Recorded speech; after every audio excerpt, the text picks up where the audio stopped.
Elon Musk is such a two-faced turncoat traitor because he was a climate champion and he sold himself out for a buck and some power. Don't follow that guy. That guy doesn't even have his original accent anymore. Don't follow him. Don't listen to him. We're the ones who we have to believe in. We're the ones who we're waiting for, and we are the ones that have to move forward together. Elon Musk just got tag teamed by the Hulk and late-night TV's sassiest sniper, and no, this isn't the next Marvel crossover. Mark Ruffalo and Jimmy Kimmel teamed up to roast Musk so hard, SpaceX may need a rescue mission.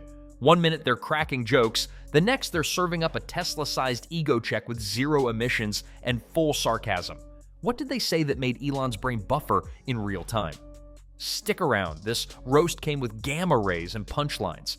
Like this weekend, a young guy came up to me, very nice guy. He said, "You got no love for Elon, bro?" And I was like, I said, "No, I don't, but it's not just Elon specifically.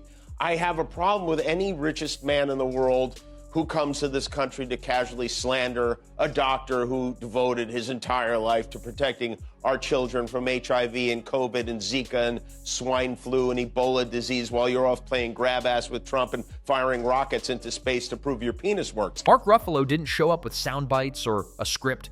He didn't rely on dramatic flair, nor did he deliver some Hollywood-style monologue. He simply spoke measured, direct, unflinching. And somehow it carried more weight than 1,000 screaming headlines. The moment he opened his mouth, the energy shifted. It wasn't the volume, it was the truth in his tone.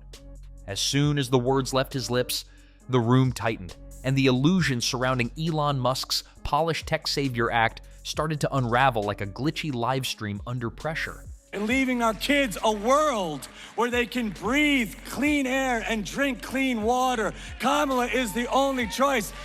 Dude, Trump wants to roll back the PFAS regulations you know what water is. Michigan knows what water is. You know how important it is. We got to protect that. Project 2025 wants to get rid of all the scientists and put his lackeys, his lick spittles, in all those political positions. We can't let him do that.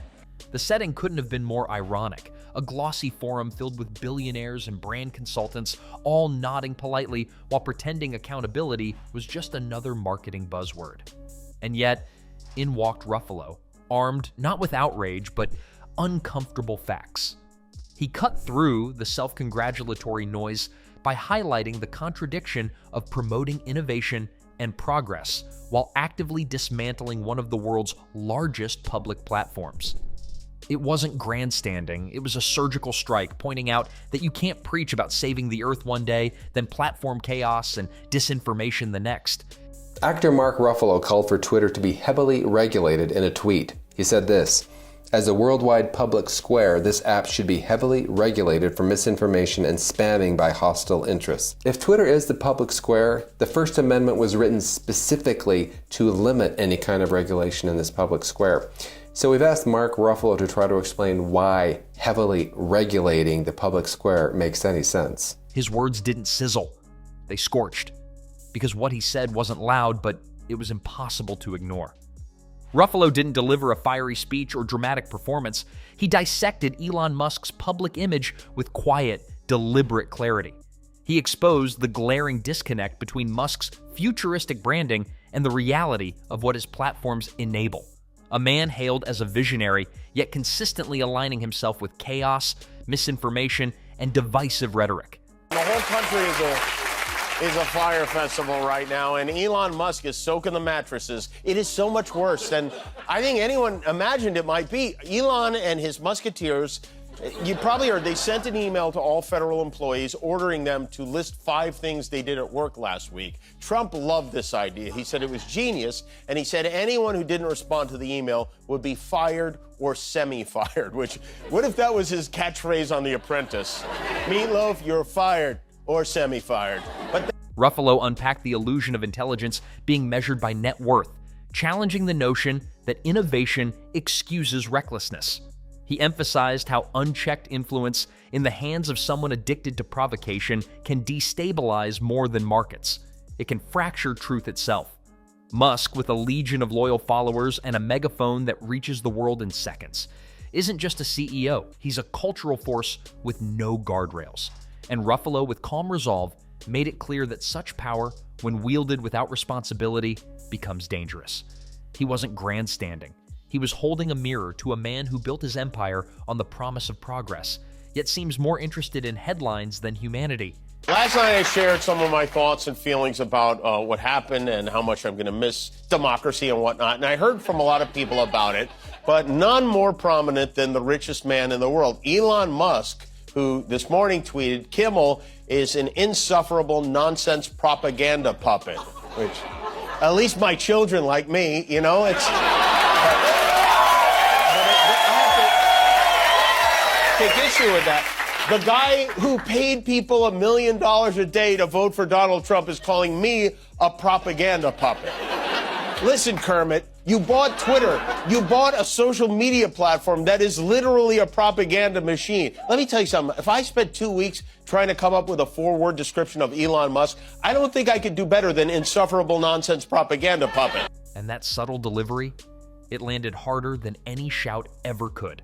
Because it wasn't for applause, it was a quiet alarm bell, a signal that someone, finally, was willing to say the Emperor's spaceship might be heading straight for a wall. The internet caught fire, naturally. You could practically hear Elon's PR team scrambling to pre-write a rebuttal that wouldn't sound like it was typed in all caps from a bunker. The clip spread faster than one of Elon's crypto experiments gone wrong. Viral, relentless, and impossible to ignore. It wasn't just another celebrity moment. It felt like a cultural shift. Because here's the thing about Mark Ruffalo. He's not your typical Hollywood activist. He doesn't just post black and white Instagram stories and call it a day. He actually shows up. He backs causes. He funds climate action. He gets in the trenches, and people know that. So when he speaks, it carries weight. He isn't doing it for applause. He's doing it because he actually gives a damn. That authenticity makes him a rare figure in the spotlight. While others manage their image, he throws himself into uncomfortable spaces. He doesn't care about being liked. He cares about being right. His convictions aren't curated, they're lived. We're here today to commemorate a life of an American that was killed by a Nazi on American soil. Let's say her name so Donald Trump can hear what's happened here. He's allowed these people. He's allowed fascism. He's allowed the KKK. He's allowed Nazis to show their ugly face. And we're here to remind them there's a cost for that. Americans have died because of it. And when he chooses to speak publicly, it resonates. Not as a soundbite, but as a statement. People don't just hear him, they listen. Because in an era of performative concern, Ruffalo stands out as someone who genuinely means it. And the crowd felt that. There wasn't a standing ovation. There was something better, respectful, slightly stunned silence. The kind of silence you get when someone says what everyone else was thinking but didn't know how to articulate. And Elon, somewhere out there, probably halfway through retweeting a Pepe meme, stopped for a moment.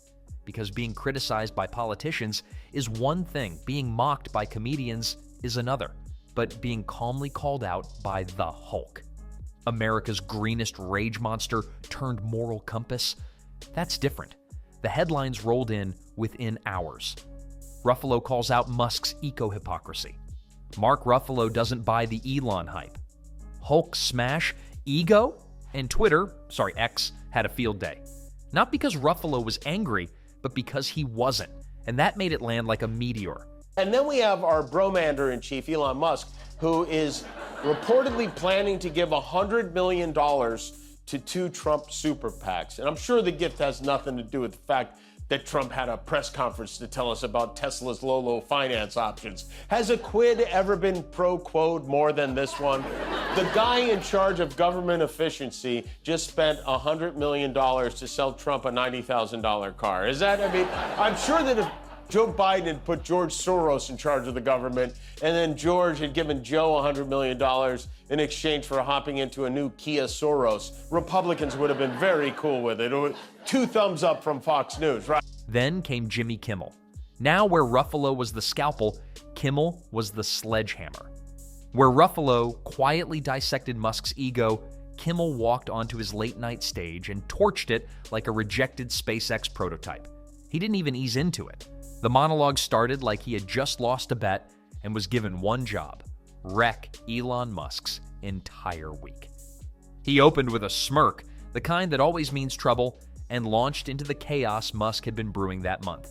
Crypto ramblings, moderation policies that change more often than his child's name, and of course, the slow-motion implosion of Twitter turned X, now officially the worst rebrand since New Coke. Kimmel's tone was pure deadpan mischief. He roasted Elon for pretending to be a free speech warrior while banning journalists. He mocked the idea of a tech visionary who can land rockets on a barge but can't figure out how to stop Nazis from trending at 2 a.m. And he really went in on the absurdity of paying $44 billion just to make the Bird app worse.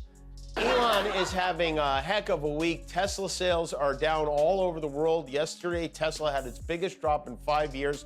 Elon Musk lost almost $30 billion in stock value yesterday. He may have to fire himself. Things are going so poorly. This is not a good time to own a Tesla vehicle. There have been a lot of reports of angry Americans vandalizing Teslas, vandalizing charging stations, attacking the showroom, so much so that President Trump today took it upon himself to announce he will be buying a Tesla, even though he's not allowed to drive a car. That should turn things around. I remember the time he saved Party City by buying a kazoo. It was But Kimmel didn't stop with the obvious.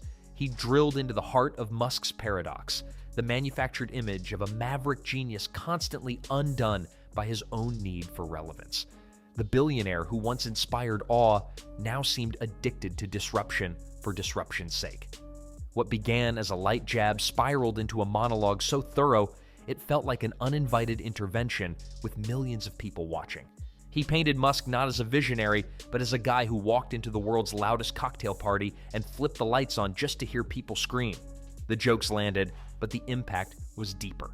They peeled back the glossy futurist brand and exposed a man frantically tweeting from a throne made of burner phones and delusion. Musk wasn't being critiqued, he was being clowned, and there was no pause, no mercy, no just kidding. And yet, it wasn't cruel. That's what made it sting more.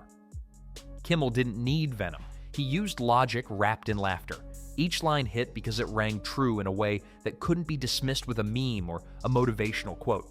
It wasn't just a roast, it was a reality check disguised as a comedy segment. The live audience wasn't just laughing, they were bearing witness to a cultural correction. The emperor of Twitter had no clothes, and Kimmel had just pointed it out on national television in high definition with studio lighting. He flip-flops from 0 to 60 in under 5 seconds. It's really a thing of beauty. What a twist. The guy who spent the entire campaign screaming about how awful electric cars are is now buying an electric car. Of course, there's no chance he will actually pay for this electric car, but why should he when he did a big commercial for them today, absolutely free? By the way, speaking of Tesla, Tesla is a great company. Thank you all very much. I love Tesla. Which one did you buy? Hey, Mr. President, Which one did you Mr. buy? President, which car are you going to buy? The one I like is that one. He loves. Even the production crew looked like they couldn't believe what was happening. You could practically hear the camera operators leaning in. Viewers at home lit up the timeline with fire emojis, stitch-worthy sound bites, and slow claps disguised as retweets. There was no confusion. Kimmel had done what few dared to do, dragged Musk out of his digital echo chamber and into the real world, where jokes cut deeper than stock prices. And still, the segment rolled on. Kimmel looped back to the chaos on Twitter, skewering the changes that turned the platform into a mess of glitches, impersonations, and random suspensions. He listed the latest platform features like a stand-up routine from a tech support nightmare, paid verification that verifies nothing, algorithm changes that boost nonsense, and community notes correcting Musk's own posts in real time. Every joke was rooted in something real, and that's what made it land like a slap from a velvet glove. He touched on Elon's bizarre online behavior, engaging with trolls, responding to conspiracy theories, platforming misinformation, and calling it innovation. He framed Musk not as a misunderstood genius, but as a man in need of better hobbies, preferably ones that don't involve ruining a global communication hub or cosplaying as an anti-hero on his own platform. This guy, the New York Times is propaganda, the Washington Post is propaganda, the Atlantic is propaganda, NPR is propaganda, AP stands for Associated Propaganda.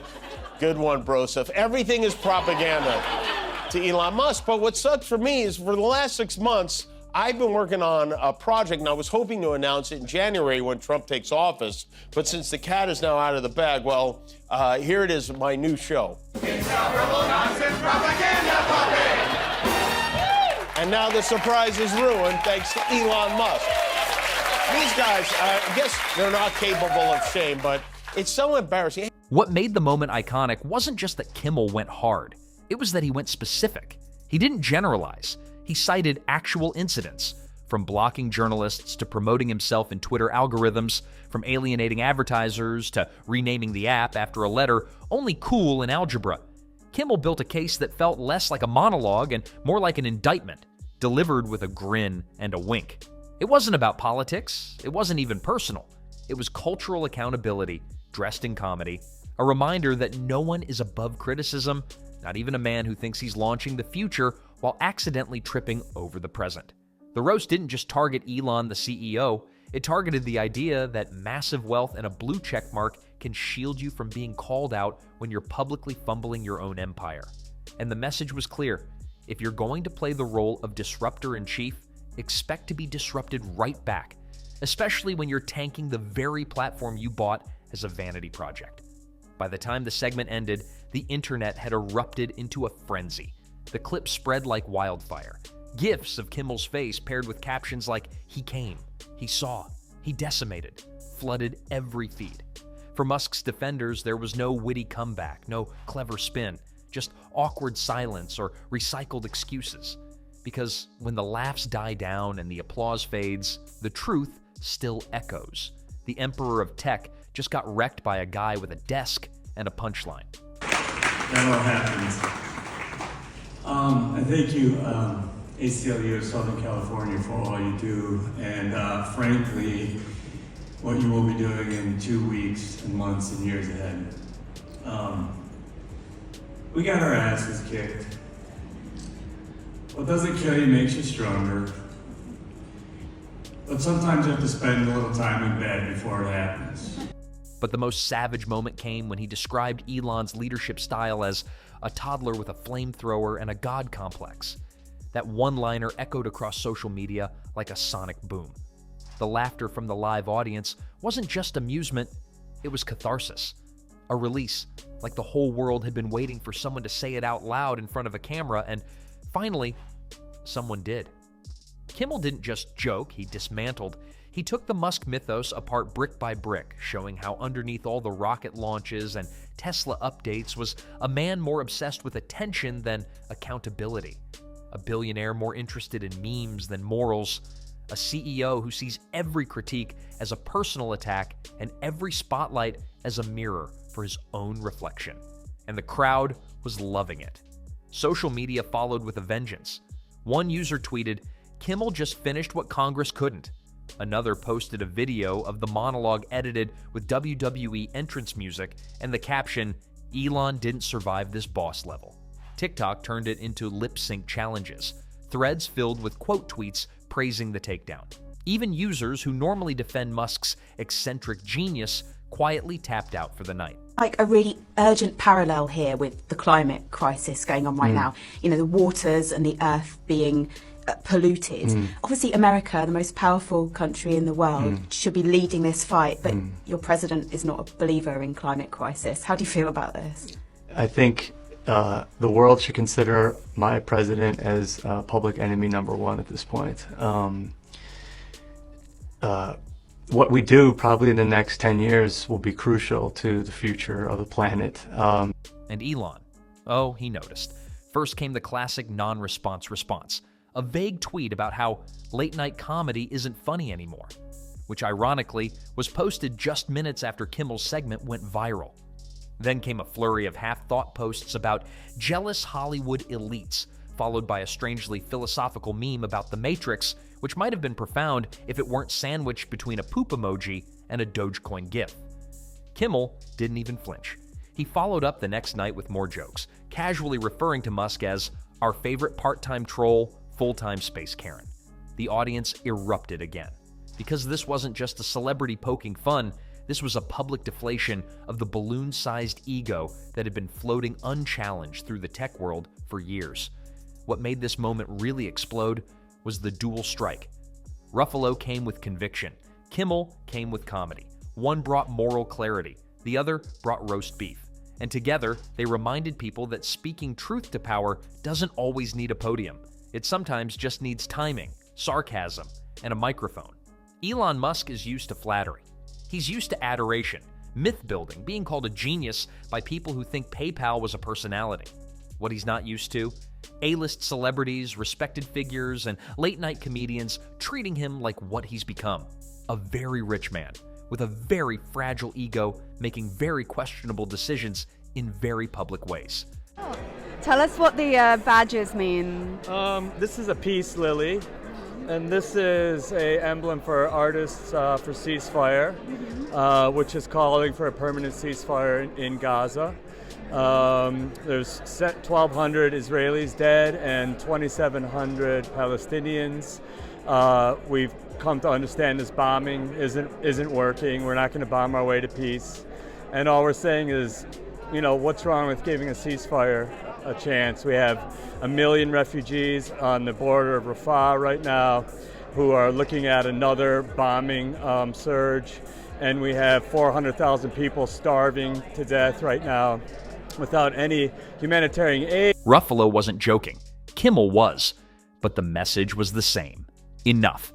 Enough pretending that erratic behavior is brilliance. Enough excusing digital chaos as freedom. Enough acting like being rich means being right. These weren't rants. They were reminders that public figures can and should be held accountable. That influence without responsibility is dangerous. And that sometimes you need a guy in a tuxedo and another in a blazer to pull back the curtain and show that the wizard is just tweeting nonsense behind a screen. People responded not just because it was funny, but because it was true. Because they're tired of tech messiahs acting like memes are a substitute for ethics. Because they want leaders who lead, not ones who troll their own apps for dopamine. Because somewhere between the AI panic, the platform implosions, and the weird name changes, someone had to stand up and say, no, actually, this isn't normal. Jack Black roasted Trump with music and chaos. Stewart dismantled him with facts and fury. And now, Kimmel and Ruffalo turned their attention to Musk. Not as a joke, but as a necessary correction. Hulk smash Trump! What are we doing today? Saving democracy. That's right, we're saving democracy. We're fighting for climate change, we're fighting for reproductive rights, jobs, we're fighting for freedom. It's the greatest historical fight of our lives. Palestine came through Palestinians and hearing their stories and watching, this asymmetrical warfare being acted upon them and violence being acted upon them. And who pays the price? The citizenry. And there's no reason that an ally of America should not be held to the same standards that we would any other nation in the world, especially an ally. Because when comedy meets courage, the illusion cracks. Mark Ruffalo didn't raise his voice, Jimmy Kimmel didn't break a sweat, and yet together they delivered a takedown so devastating it didn't just trend. It carved its place in the cultural timeline of billionaire meltdowns. They didn't scream, they didn't debate, they didn't even coordinate. They just looked at the absurdity, pointed, and said, This isn't genius. It's a tantrum in a lab coat. But that's the beauty of it. You can't dodge what you don't respect. You can't prepare for what you don't believe in. And Elon, for all his followers and fortune, never saw it coming. But one thing was perfectly clear. Elon Musk just got humbled on two fronts, one by a man who fights for the planet, the other by a man who fights with punchlines. And honestly, he kind of had it coming.